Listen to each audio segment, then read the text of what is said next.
Hello and welcome to the DTC High School Football Preview, Cannon County Lions Edition. I'm Chris Vance, joined today by head coach Tommy Hinch. And coach, was this on the radar, something you planned later on down the road, or you always planned on being an assistant coach? Well, it was something I've always wanted. It definitely was something that I've always thought about being a head coach, just not this way. At 7:20, head coach resigns. At 7:30, we have a practice, and it's the first day back from dead period. Obviously, not the most ideal situation, but it happens when you play the cards that's dealt to you, and that's what we did, and we moved forward with it. So talk about your coaching career. Just catch us up to date. Well, started at Stone Memorial High School. First job I got paid for was with Mark Wattenberger. He gave me an opportunity to come on at Stone Memorial. From that point, I did a middle school. After that, I did some middle school just for a year, and then I was with Sweetwater High School. I've been at Lebanon High School, DeKalb High School, and then of course at Jackson County. I did actually was on the staff that opened up Green Hill. That was interesting during a COVID year. That was really interesting. We actually had some practices in the parking lot because the school wasn't technically ready all the way for the athletic facility. So that was unique. So, and of course here at Cannon County. So, talk a little bit about your coaching staff. So we have Jamel Lane, Coach Lane. He's came from last year. He's a carryover for this year as well. So he's going to coach the linebackers. He doesn't have a position on the offense. He primarily does scout team, things like that. We have Coach Sparks, who's new. He does DBs and he does running backs. I think he came over from East Hickman, where he was coaching at last. We also have Coach Hill, defense coordinator, carryover from last year as well. Coach Bain, Jeff Bain. He's also going to be doing receivers again. He was doing DBs, but Coach Sparks took that over, so he'll be also helping and floating around when it comes to like scout team purposes, things like that. We also have Coach Robertson, John Robertson. Coach John is what the kids call him. Staple here, been here many years, but he does D-line, and he comes over with the offensive line from time to time, and he helps Coach Nicole. And Coach Nicole is going to be a new addition to us, great addition. He does the offensive line. And then he also does defensive ends as well. So the staff that we've put around us has been really excellent. Actually, if I didn't have them, it'd be a struggle right now. So I'm presuming that you're going to double dip as the offensive coordinator. Yeah, there's no getting around that. Primarily because I've done a bad job teaching my offense to the actual coaches.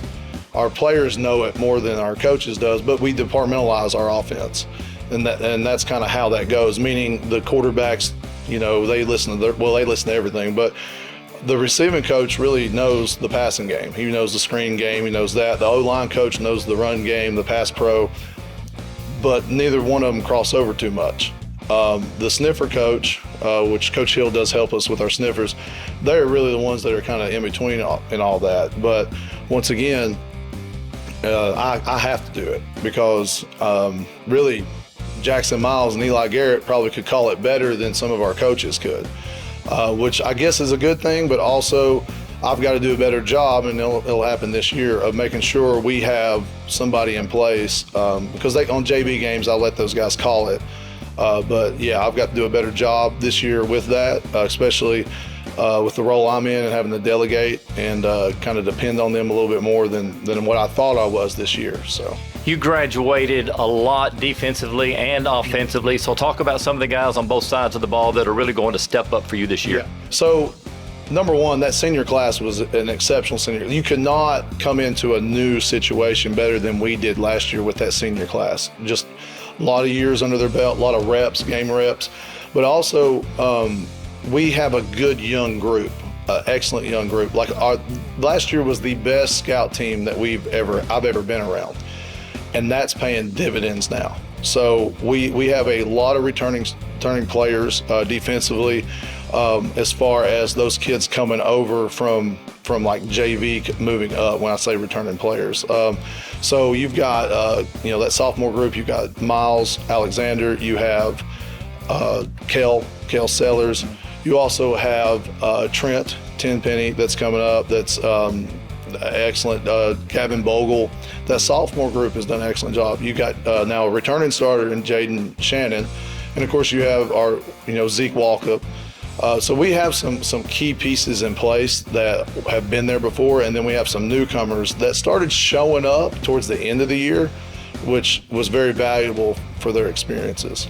Cannon County is the holdover in Region 4 to a completely different alignment with the teams coming in. Talk about your region a little. Well, what's crazy is Cannon County might not be too familiar with that region, but I'm very familiar with that region. Sean Loftus is, I was at Jackson County along for what, 4-5 years out of 6 years, something like that.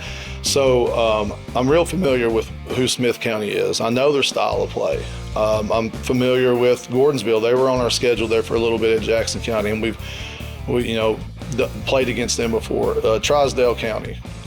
So I'm real familiar with that region, and I have to get my kids to understand, Westmoreland was an eye opener for them. They understood, that's the physical brand that you need to bring to a game. And I'm like, well, guys, that is what that region lives and breeds on right there. They are a strong physical run team. Every one of those teams are. But there's teams that can throw it as well. So I'm familiar with it, but the Cannon County folks down here are not. But that's okay, because they're about to go into this new region, and it's kind of exciting to kind of get to see new faces and things like that. DTC's very excited that 3 of our schools are in the same region, because we're going to be covering every time that y'all play one of those other schools.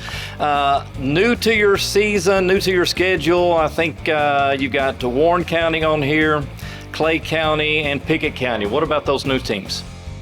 Well, you've got Pickett County, who the way that is basically we had to have somebody kind of got their schedule mixed up a little bit. It happens that time when you do all that, and then we were kind of looking for one, and then so we got with Pickett County. We're like, okay, that'll be fine. So we scheduled that up. Warren County, obviously they're not eligible for playoffs or anything like that. So we were able to always be in talks with them. So we've got that one, and that's just down the road. That'll be a good gate for everybody. And then the other one was what was the third one that you were telling? Warren County and Pickett and was it Clay? Clay County. Yes, Clay County. So also just being in that area, they all have a very similar style of play that we have to compete with in the region, and that's toughness. You have to be tough to compete in our region, and Clay County is no different. Gordonsville and Clay County have had battles, so they have very similar style of play.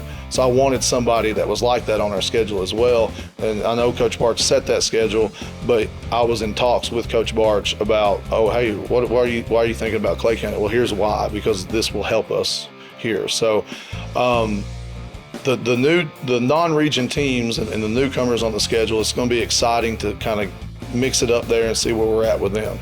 Well, Coach Hinch, we appreciate you joining us. DTC will be covering the Gordonsville game and the Warren County games that you host here at Cannon County, and we appreciate your time. Good luck this season. For Brett Walker back behind the camera, I'm Chris Vance, and we will catch you on the next edition of the DTC High School Football Preview.